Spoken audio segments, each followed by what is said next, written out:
champion na biso ko yate soka yete babunda kasina nani soki bozo réserver ba champion na biso ba ezo mate ezo kita likamba avatar na ba kache ezo mate ezo kita avatar défi kuna nga bomela biso kuna. Voilà, mbotuna balanzinyo so ya Berry Mabiala officiel, je pense que de partout. Et si quand ils ont mis bino, le mandat na bino, la bino vraiment mingi parce que bon ça va sincère et abonnez-moi. Merci à tout le monde qui s'abonne. Bon s'abonner rapidement. Je vous signale déjà que nous sommes en direct de Funguru, mais bon tenir compte de le côté, je suis vraiment malade. Comprenez que les changements climatiques et ça ligne en moi. Et Ningisi mais on est ensemble toujours. Bon s'abonner, bon commenter, bon la émission au du début jusqu'à la fin de cette émission. Vous ne serez pas déçus. Et puis toujours mère la banalise au Isaiah, ça fait un bout de temps, ça fait un moment. Oyo, toujours illustré Bakoma T. Je vous dis déjà que Bakoma na Kolwezi et Silaki. Bakoma il y a 40 jours, il y a machine Kalele et Silaki. Mais présentement, nous sommes en direct qu'il y a Fungurume. Donc, toto a Fungurume. Jambo eno, toto a Fungurume. Jambo eno, je vous aime. Derrière la caméra, il y a mon frère, mon Swahili, vraiment Jambo, vous allez comprendre. Donc, Boya est belé, vous avez déjà la carte à Fungurume. Mais balancer les bino vraiment ma combat. Je tiens à saluer tout le monde bato bolingaka boutu de la presse congolaise bato bolinganga de partout, sans oublier à mon sponsor BO Carré. Je lui ai dit que faut d'abord avoir BO Carré pour na boy bayi bangango le plus vite que possible. Et voilà. Et Sika Zali, c'est lui qui a fait en sorte que na s'est retrouvé à Nakolezi et puis na ça va tourner et je serai encore à Lubumbashi parce que championnat oezo les Lubumbashi et championnat Lubumbashi je serai là présente Torouya. Tu balancer ma émission, tu balancer ma combat. Dès qu'on a beau s'abonner, beau commenter, beau partager, beaucoup plus. Oui, bah, on a eu na fandi, boucha fandi. Na aussi la analyse sur base ya ba fait au legaka na YouTube au Italie catch. On a toujours na corporation ya catch. Je tiens à saluer mon président Pakasam. Mbote Siko Zali, mon président depuis la fédération, président Blaise Mambo, mes papas, je vous aime énormément. Merci pour votre appel. Boende Zaramon, Nazar Moussika, Mambela et Leki, ça fait énormément plaisir. Et je tiens encore à saluer tout le monde. Mon vieux Ibrahim Makaya, Papa Mitterrand aussi, malgré vos sundolingaï, mais on est ensemble, là, je vous salue. Et sans oublier, président Dismas, ma passion beauté, honorable Yannick Dioka. Ma passion beauté Siko Zwami, et à tout le monde, à toute la corporation à Catch, à ma famille presse, je vous aime beaucoup. Ma passion encore beauté John Biaya, ma passion beauté derrière la caméra, sans oublier Divine Lukombo, je vous aime énormément, c'est ma famille. En tout cas, ma passion bino ba fanatique nangai de partout, merci pour votre accueil. Bolanda émission du début à la fin, je suis vraiment malade, mais je me suis dit, je ne peux pas rester comme ça, il faut naya naloba.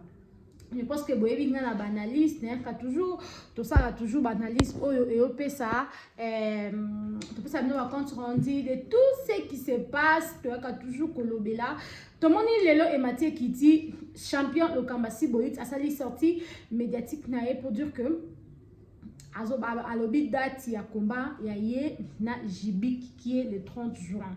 Je sais pas moi ils ont confirmé ou ce n'est pas confirmé mais ce sont des informations comme elle on dirait qu'il y a Kolwezi to solo la mot vraiment to solo la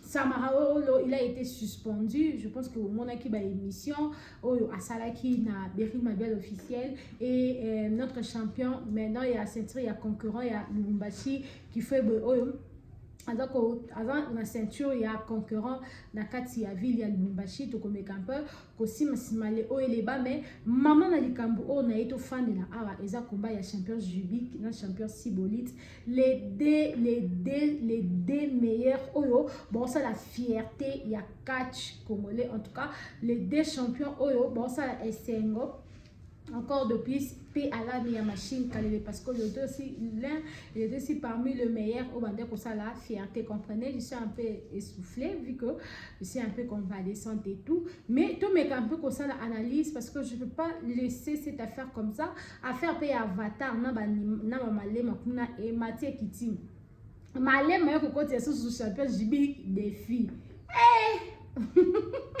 Papa de Boubé, likambu boni yo, on se repose des champions JB défi. En tout cas, toko solola yango, toko solola tout ce qui se passe.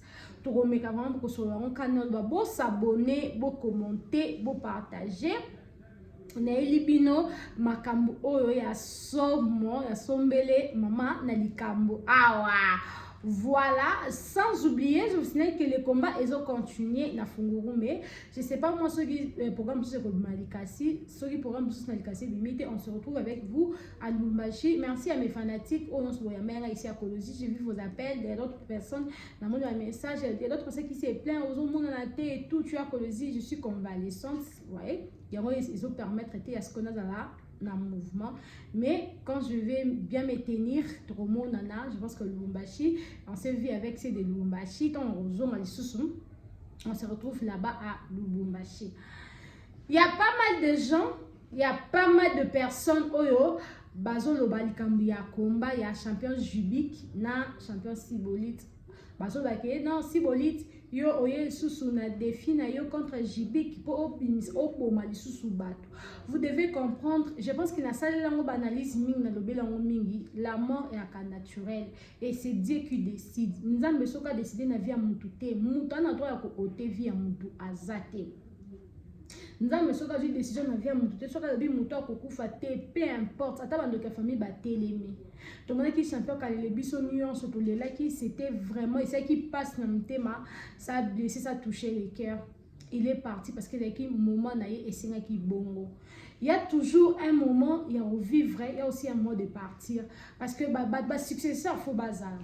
Les loboye tant le champion quand les lazala qui peut-être donner au capé tant au temps à le mandat ou manilo. C'est-à-dire que à comme une saison à comme un moment na tout boka ba fleur. Tout ba fleur qui avance à Tchakombo et alors là toujours à la hauteur. Voilà. Toti kana nous babiloko ok on ba combat miné était parce que on a perdu bako bundana nani bako sala ba exploit na ba nani parce que pour moi je n'ai pas dit que na minimiser batouté, je n'ai pas minimisé les autres, mais pour moi na Congo mobimba adversaire ya taille ya Jibi qui tira les Sibolite. Je n'ai pas minimisé les autres. La minimité n'est pas que les champions sont bazali, les lion bazali, les malema bazali. Je sais, tous les champions mazo bazali, na yebi, batan ota awa bazali, na yebi que les mosquito bazali. Il y a pas mal de gens, na yebi que les champions bazé belé, poste lo bazali, toujours sida bazali, maseba wakum na bazali. Je sais. Mais ils ont dépendre de l'analyse de l'adversaire de taille. Bon, je vois les fanatiques de théâtre de chez nous. Mais vous avez peur de quoi? Nous, on veut tout le monde a ring, tout le monde a des bagarres, tout le monde a des héros dans ring. Je vous jure que comment les combats il y a siècle, nous, moi personnellement, j'étais très déçue.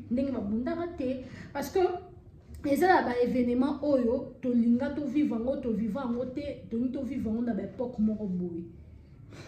Vous voyez histoire moko pe éthique là na époque na biso pe histoire ngo pour champion Jubik ya comment kuna muta gagner azate lelo pe boso bo pe champion Sibolite pe na yebisi bino pe na ebite so na ngo pe na ko gagner na ninga ba Kinshasa wana. Je sais pas, je n'ai pas minimisé les autres et ça juste analyse non ça na yebite.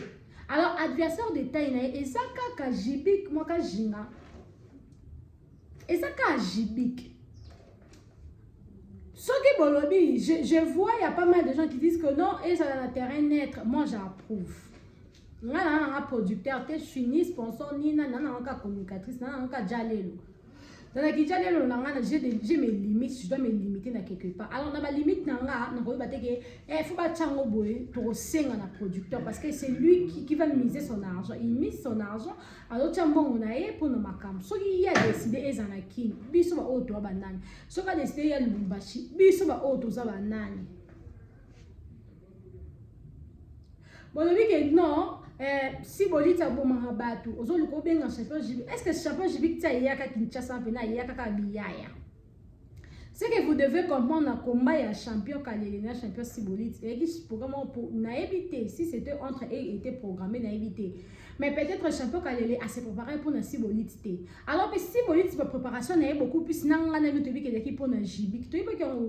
Il savait que niveau non qui est délai, na Jibik et si, ma peut-être non, athlète, bon, non, moi, je suis un bunda, na athlète, niveau mon robot, parce que le niveau est été, niveau est haute, niveau on a recoté à haute. Bah, c'est préparé d'une manière spirituelle à yébike. Spiritualité n'a pas comme un niveau combat. Et on a battu tout ce côté si va défi pour répondre pour aboyer ma cam. Naza, je suis ni pour, je suis ni contre. Naza ni pour, naza ni contre. Moi je félicite, na félicitera toujours. Bah courage, bah j'aime courage le cas bah champion malé, je sais que malé ma papa ne voulait que j'ai sali depuis ma tétée.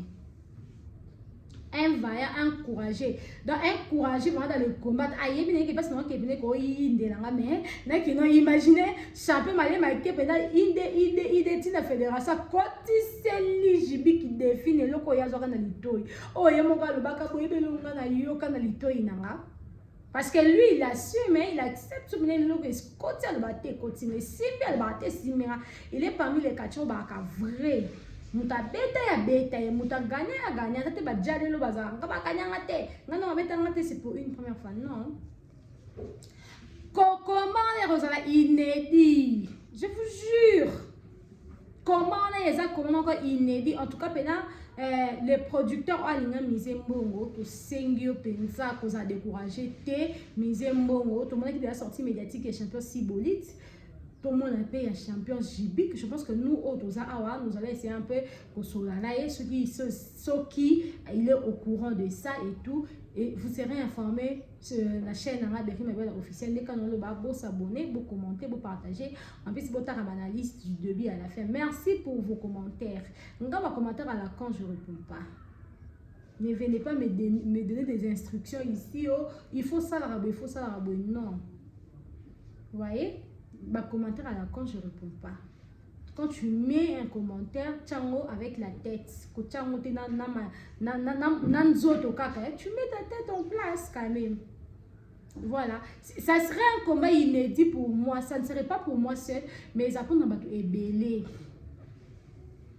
Catch na biso to bimisango pena on a ghetto tout le monde n'a pas catch ba américain te catch a munene na bunina catch a munene boy sko biso to banga na kanini nango ya moni catch na biso na kongo tika ka na ghetto de un an champion Sibolite na champion Jibik ce sont les deux vaillants na Sibino baza pena ba combattre d'une manière que imaginez on a ba âge na bango na mais bota ba combat ba bundaka. Donc, les techniciens, non, il y a ma casse, non, c'est ça ce qu'on veut.